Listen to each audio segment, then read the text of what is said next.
Hello everyone, Sajal Ahmed Memon is here, and this time I'm bringing the NACA 2412 3D aerofoil. So what we did is that this time we actually created 3D aerofoil based on recommendation that for the turbulence flow modeling, the 2-dimension aerofoil cannot capture the flow accurately. Okay. So this is just to teach you that how you can make the 3D aerofoil and make the analysis, definitely geometry making, meshing, everything is there. Okay. So for 3D aerofoils, what is recommended is that we have to extrude the geometry by the 30% chord length, and in this case this is going to be equal to the 0.3 meters because the chord length is 1 meter, is 30% is going to be equal to 0.3 meters. If the chord length is going to be the 2 meter, then you have to extrude the 0.6 meters in the third dimension. Okay, so here we are.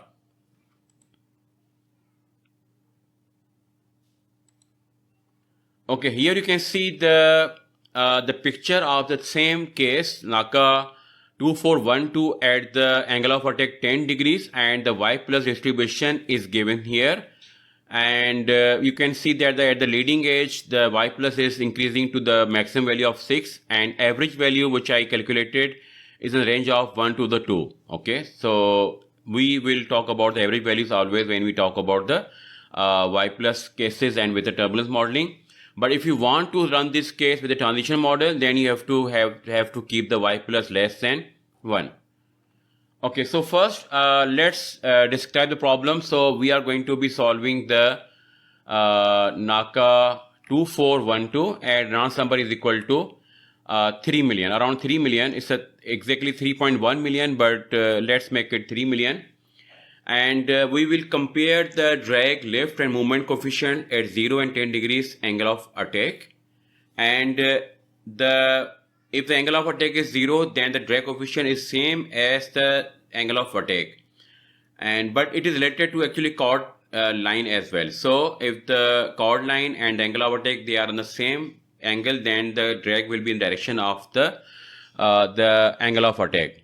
And lift will be always normal to the drag coefficient, okay, or the drag value. So if you increase the angle of attack, that is like you change the angle of attack like changing the angle of the velocity in this. This is what we do in the fluent, okay.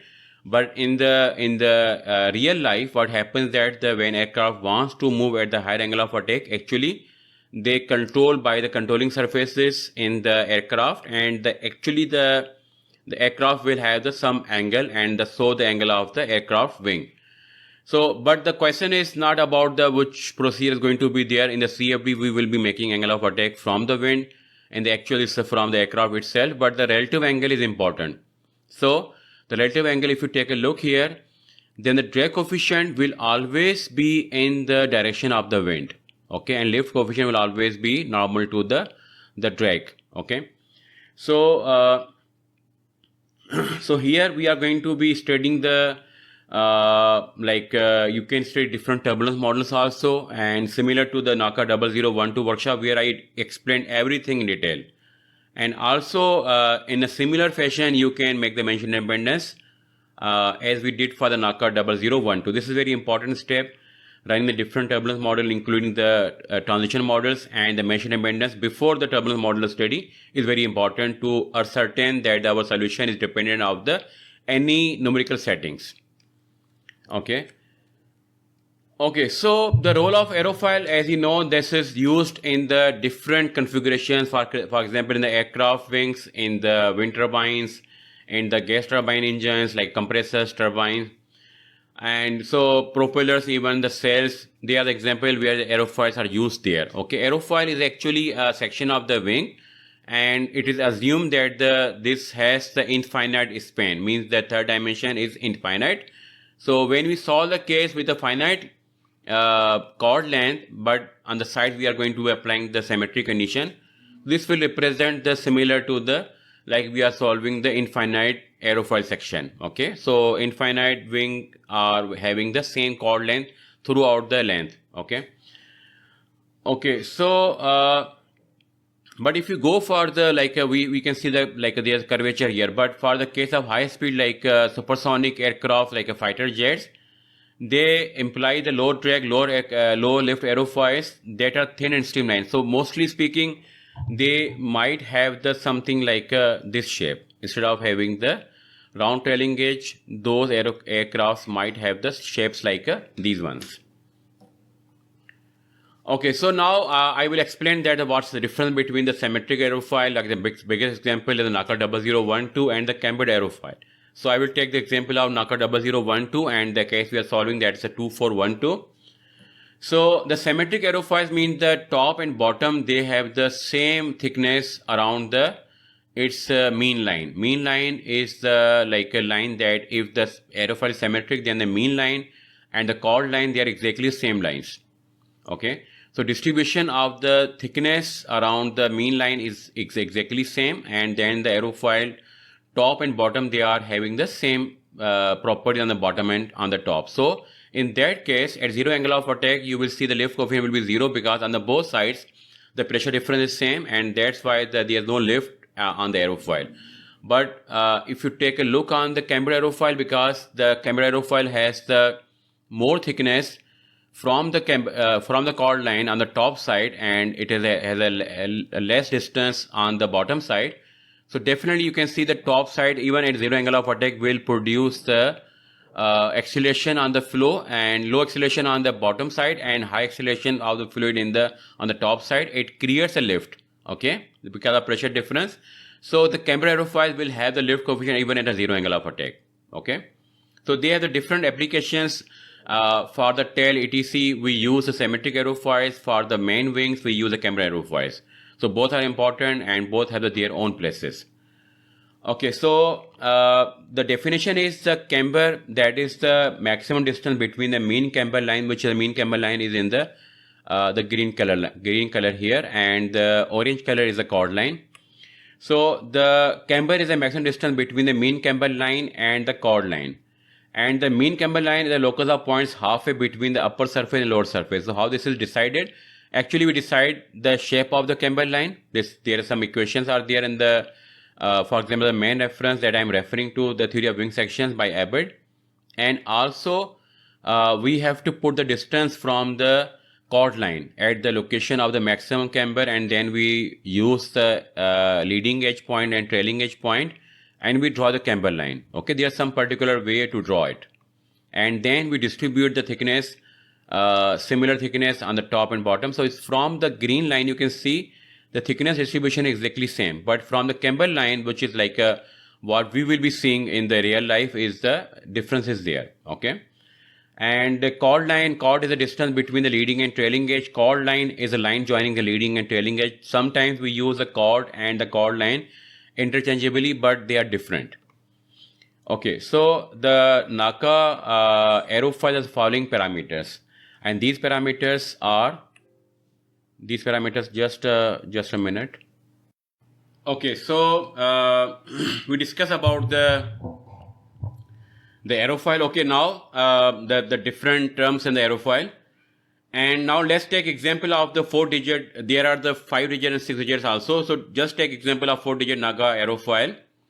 So it has the 4 digits. Okay. The first digit describes the maximum camber as percentage of the chord. For example, 2 is here written in the NACA 2412. It has the 2% of the maximum camber. That is the maximum camber, and location will also be specified by the second digit. So the second digit describes the distance of maximum camber from the aerofoil leading edge in terms of the chord. So for example, here the 4 means this is going to be equal to the 0.4. 0.4 is the 40% of the chord length. So at the 40% of chord length from leading edge, we have the 2% of the camber from the chord line. And then the last 2 digits, they describe the thickness distribution, that is same as we are talking about the NACA 0012. The difference between them, both of them, is that the NACA 0012 doesn't have any camber and does not have the location of maximum cambers. That's why 00 is there. And 12 describes the thickness of the aerofoil in percentage of the chord line, that is the 12%. 12% means that the 6% will be on the top side and 6% will be on the bottom side. And now just to compare these two aerofoils, you will see that the lift coefficient at zero angle of attack for the camber aerofoil like a 2412 is a 0.3145. But for NACA 0012, because it's symmetric aerofoil and same fluids on the both sides, this has the zero lift coefficient.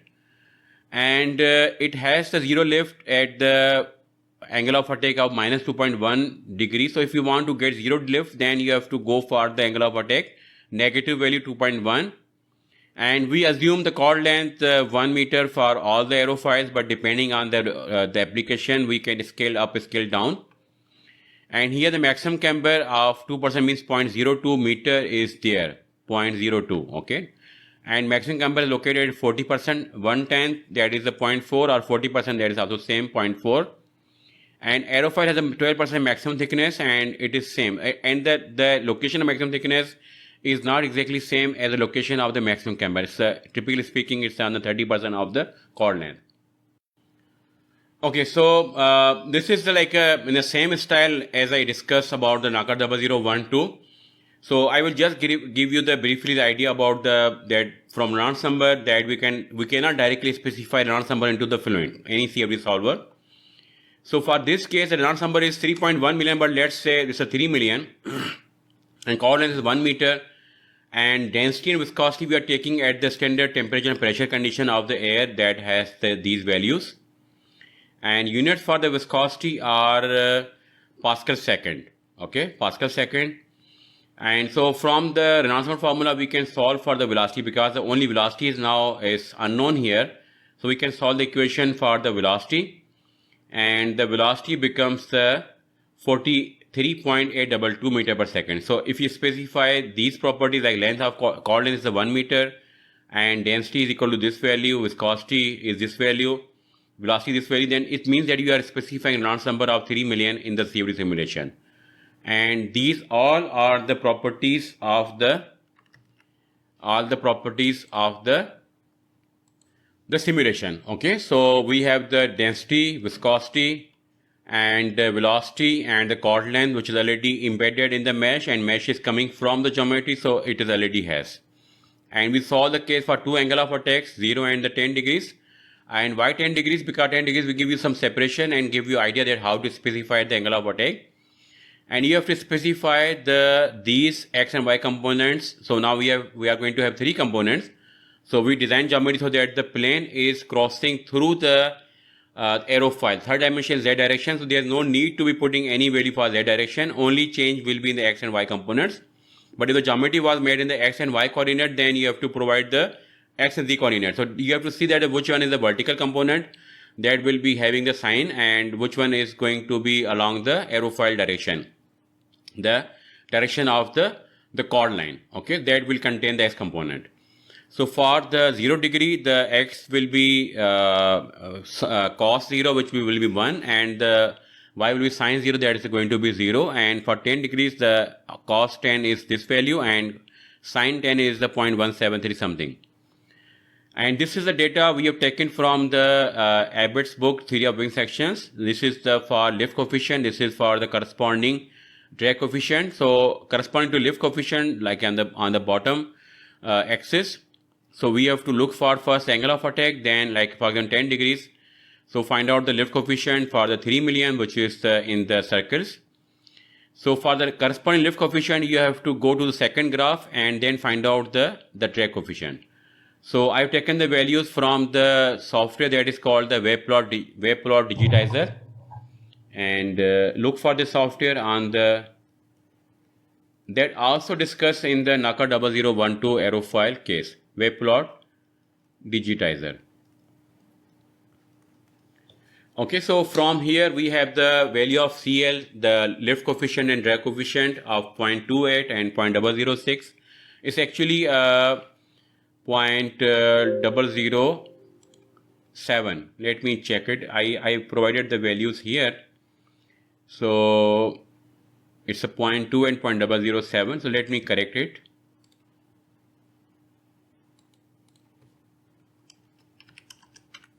And for 10 degrees angle of attack, this value is 0.0125 and 1.25. That is okay. Okay, these values we are going to compare with our CFD simulation. And this is the way we make the geometry. The procedure exactly same. So I will give you briefly idea in the workbench. Definitely I will give you. But the slides are like the same as we have seen in the NACA 0012 case. The file format will be same, but the coordinates will be different. And so case is this is Excel sheet. From the Excel sheet we format the data, and then we copy them and put in the text file.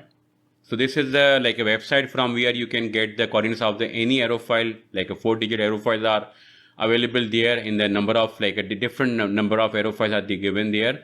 You can just find it out, and you can also make your own arrow file for giving the maximum camber percentage, the maximum camber position, and the thickness.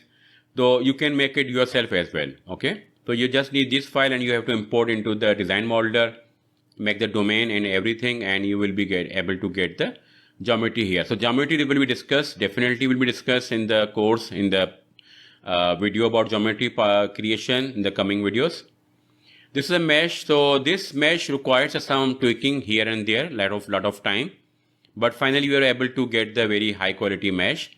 And the minimum orthogonal quality was like a 0.17, and this low quality is a very good quality actually, but still we can achieve the better quality. But this is only because of we were creating the only 15 elements in third dimension. So I told you that we have the 3D arrow file, and two sides we will be applying the symmetry condition. This is going to be the same as the arrow file section, with the arrow file is the infinite wing. Okay, so we are providing third dimension that we can measure turbulence very accurately.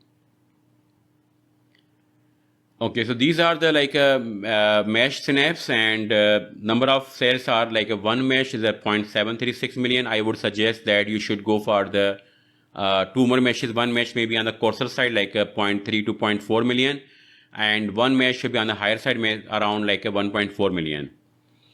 And we specified the number of cells in the span direction like a 15, because both sides having the symmetry. I didn't refine the mesh towards the wall. So because there's no wall, there's symmetry, so there's no need to be defining the fine mesh towards the two ends. So they have this equal sizing.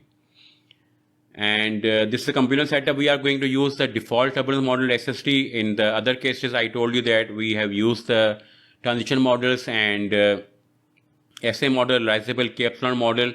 So try those models, and also you should try the different meshing and compare your results. Okay, so these are the conditions we are going to put for our simulation on the way it is shown here. So this is the inlet, and I will be providing the 0 angle of attack. So I will be putting the 1 and 0 for 10 degree angle of attack. I will put these coordinates for the X and Y. Outer will be outlet, and the aerofoil will be having default condition of the no slip ball condition. These are the convergence plots for the drag and the lift coefficient. And we are solving this case for two angle of attack. So this is only for the one case. This is the Y plus plot for the 10 degrees angle of attack. Maximum Y plus, although we targeted for the one, but we are getting the maximum on leading edge. This is because of stagnation flow. And but for the other parts, the value is like average value is going to be around 2. Okay. This is the plot for the pressure contours. And this is a plot for the vectors. So you can see that we have the boundary layer development on the top side. You can see in this picture, same I zoomed on the trailing edge. This is on the leading edge. You can see the angle of attack is being applied here. Okay, 10 degrees is actually is impacting the flow on this part. On the top side, the flow is going with the acceleration, and the bottom side flow will be slower. And on the top side, you can see the boundary layer development here. And that is around, I would say, maybe less than the 10% of the chord length. This is the main data of drag coefficient, lift coefficient. So we are getting the 34% error at angle of attack 0 for drag coefficient, and 90% error for lift coefficient. And similarly, at 10 degrees angle of attack, I am getting the 38% error and only 0.58% error for the lift coefficient. That's a very good value. And again, I will say that this is because of the way we are solving the case. We are solving this case as a fully turbulent, but some portion will be laminar, and we have to solve that case. So that's why I'm giving you idea that you can use transition model to get the better results. But for that, you also have to have the very good quality mesh like y plus less than 1 everywhere. So they're explained in the other workshops, so you can go and check them. These are the plots for the pressure coefficient. Again, the way we plot them, like I have shown in my videos, and some of like I can show you the link for the YouTube video. Okay, for example, you can see that the plot in the Fluent is displayed in this way, but the plot that is displayed by the other work, they plot them in a way that the top surface plot will go on the top side and the bottom surface plot will be on the bottom side. The issue is that the top side will have the negative pressure because of acceleration, and the bottom part will have the positive pressure. So that's why you have to flip these axis, and that is like you can do it properly in the Excel or the Origin Pro Lab or TechPlot. Okay, so this is how this is done, and I can show you for NACA 0012 the same way we did here, and compared with like a CFD from the Letson, and we have compared the two SST models, gamma theta SST. There's a transition model and SST model, and the data is like a very closely matching with our results. Okay, so this is all about the background and the discussion about the results, that what we are going to be getting, what is to be done and how it is to be done. And now it's a time to go through the geometry process, the meshing process, and finally simulation and getting results.